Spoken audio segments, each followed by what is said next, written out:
guys, I'll be reacting to this.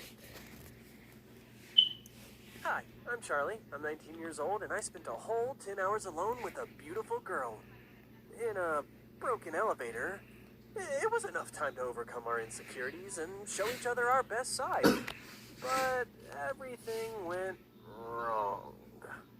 It happened on Christmas Eve. I hopped into the elevator and saw that my riding companion on a trip to the 6th floor was a very pretty girl. I took a deeper breath to better smell the scent of her perfume as the elevator jolted and froze. I was confused, wondering what had happened as she was already trying to report the problem to the elevator service. Strange, no one's answering. I'm Dina, she said, smiling. And I'm Charlie. She looked at me questioningly, expecting me to say something else, but absolutely nothing crossed my mind. Time passed and I continued to be silent, trying to look completely at ease as if I were not embarrassed by the awkward silence. I really wanted to get to know her better. Sorry for And the would I ever background. get another chance like this? I just couldn't figure out where to start. She spoke first. This is taking a long time. I hope we'll be out in time for the holiday. I heard that someone once spent 42 hours in a broken elevator. I fell silent when I saw her looking at me with frightened eyes. What was I doing? I'm a complete moron! An hour passed. After 2, we were sitting on the floor with backs propped against the not-so-clean elevator walls. After 4 hours, we were rummaging through all of our belongings in search of at least some kind of food. After 5 hours, we split a piece of candy that Dina found in her bag. After 6 hours, we felt like we had known each other for about 100 years. At this very cool moment of our imprisonment, I suddenly realized that more than anything, even more than Dina, I wanted only one thing. I urgently needed a toilet. Dina noticed that something was wrong with me. I didn't want to talk, but I couldn't hold it anymore. She quickly pulled an empty water bottle out of her bag. Here you go. Do it. I shook my head. I couldn't do it in front of her. Yes, come on. There will only be a real problem if I have to go. A bottle's not going to save me. Take it, and I will turn away. I tried, but nothing worked. It seemed like it was already up to my ears, but I could not squeeze a single drop out of me. You will hear. I can't. Dina put on her headphones, but that didn't work either. Then she turned on some loud music on her phone so that I would be distracted. So, standing in the far corner of the elevator with my back to Dina, while a relaxing Sting song was playing, I finally did it. I put the lid on the bottle and bashfully put it behind my backpack. I was about to thank her when the elevator started moving again. The doors opened and we were released. We were almost gone when we heard a loud scream from the technician. Guys, you forgot your lemonade! I had to go back for that damn bottle. I never got Dina's number. It was somehow a little awkward after that. So that's when we parted ways. Thank you for listening to my story.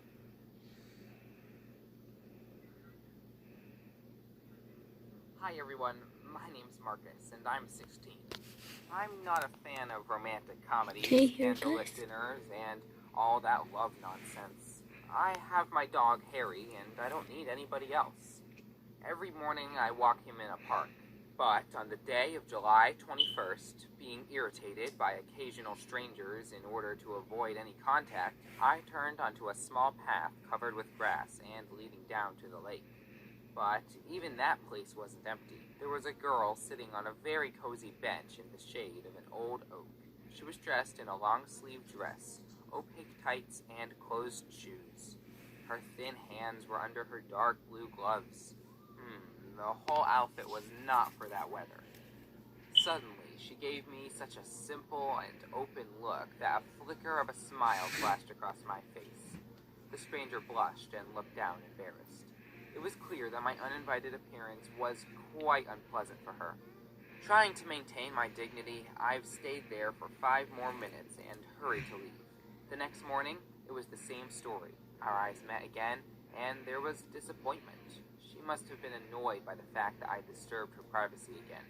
and I just felt bad. The only person whom I wanted to see so badly that morning was clearly not interested in my company. I kept coming back to the lake for the whole week. Neither her senseless outfit nor her frowned look and her persevering silence. Nothing could overshadow my desire to see her every day. It was the time I dared to speak with her. The opportunity arose by itself. It was Sunday when she suddenly took off her glove to keep a persistent mosquito away. Right at that moment, my spaniel, as if on command, snatched it and ran away off with it into the woods. The girl's face got terrified. I was also taken aback. Not only it didn't look like Harry, but the girl's reaction left much to be desired. I rushed after the dog and hurried to return the glove. Unexpectedly, in response to that, the girl gave me a sweet and touching smile. 2 dimples showed up in her cheeks. Her face got enlightened as she spoke to me for the first time. "I'm Cass," she said. She was 15. Since that day, my life would never be the same. For the first time ever, I had a girlfriend. She was 15. Her long white hair and sweet face gave me a reason for me to be happy every day. We laughed, talked, and even argued, since I was a fan of DC while she was a fan of Marvel. The whole following week was just beautiful, right until the moment when I dared to touch her for the first time. I only touched her naked hand between her sleeve and the unfortunate glove, but she drew back terrified and ran away. She didn't show up for half a month.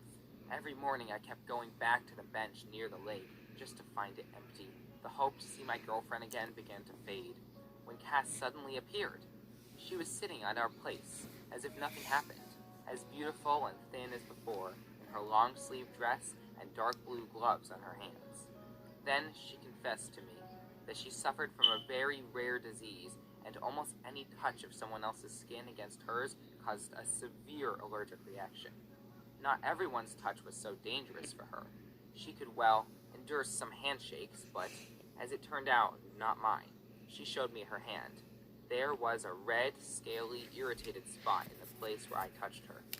Cass wept bitterly and started to apologize of not telling me anything before. She felt sorry that she didn't cut off any contact, knowing that there's not much she could give back to me. I really wished I could console her somehow, but shocked couldn't utter a word. Unlike my dog Harry, who piercingly barked and jumped onto the bench between us, we burst into laughing and began to stroke that shaggy Tim. It's been already half a year since that conversation. During that time, I haven't even tried to hug or hold to my side the girl who I love. I can't do it, since she's got a severe allergy to me. She feels comfortable with me, and I do too. I understand that while we are young, we'll be together, but I also understand the impossibility of bringing this problem to the adult life. But maybe there's some hope, and the right cure will be found. But before that happens, everything's the same. The lake, the cozy bench under the shade of an old oak, a weird guy with his dog, and a beautiful girl with gloves on her hands. What? No? Hello, I'm Liv. I'm 22 and I always dreamed of skydiving, ever since I was a kid. My dad has done 11 jumps. When he would put me to bed when I was little, I asked him to tell bedtime stories again and again. Not about a beautiful princess, but about skydiving and the beauty of free fall. And even though I get scared just thinking about the high slide at the water park, I know for sure that I'll do it. Once, my friends and I were resting near the base of the jumps. The conversation turned to skydiving, and they said that a coward like me would never dare to do it. I gathered my courage and said that I would do it that very day. To my surprise, everyone supported the crazy idea. It wasn't actually possible to jump that day, but they were waiting for us at the base the next morning. The jump was to be from a height of 4,000 meters with an instructor. We had a short instruction session, after which I soon found myself on the plane, ready to fulfill my childhood dream. Come on, guys, the plane has to come back empty. You can do it, I heard. Dad always told me that the worst thing is not the fear of the flight itself.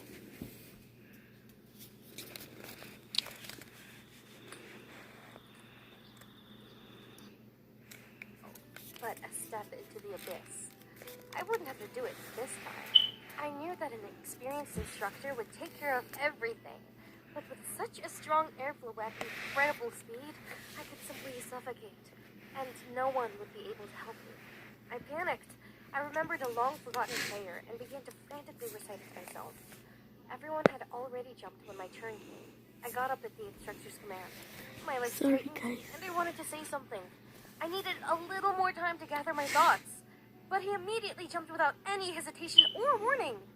We fell, and continued to fall. The wind whistled in my ears, beat me in the face, blew my hair, and took my breath away. A minute. I knew that freefall would last a minute. How long that is. I looked around, saw the earth getting closer, and then started nervously crying and laughing at the feeling of boundless happiness. I did it! Dad will be so proud of me! The longest, brightest, and most memorable moment of my life had come to an end. The instructor gave the command and opened the parachute. I looked up, but I didn't see the dome above us. Any second now, it'll open. We fell faster, and nothing happened. Finally, I felt a jolt. I looked up, but the dome had not opened. The instructor shouted something about the slings, about the main and reserve parachutes opening together and getting tangled. I didn't understand, comprehend, or hear anything. The earth was getting closer, and we continued to fall. This couldn't be happening. Not to me. It can't be. The ground was very close. Now we would slam into it. There was a muffled thump and then darkness. I screamed, and I heard my scream. I was alive. I was lying in sweat and tears in my bed. It was 5 on the clock. It was just a dream, a nightmare. Today was my skydive, and I had just dreamed all of that. I laughed and fell on my pillow. In the morning, I didn't go anywhere. My friends that day fulfilled my childhood dream for me, and I waited for them on the ground, at home, my bed, marred with shame and not even daring to answer the mountain of missed calls from them. I know it was just a dream, but I don't know what to do. Tell me in the comments what I should do. Jump or give up skydiving altogether. Thank you.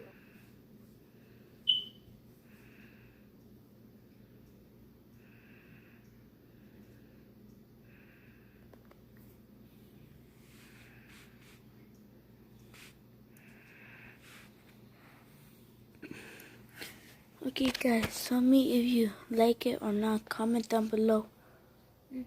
Okay, bye guys.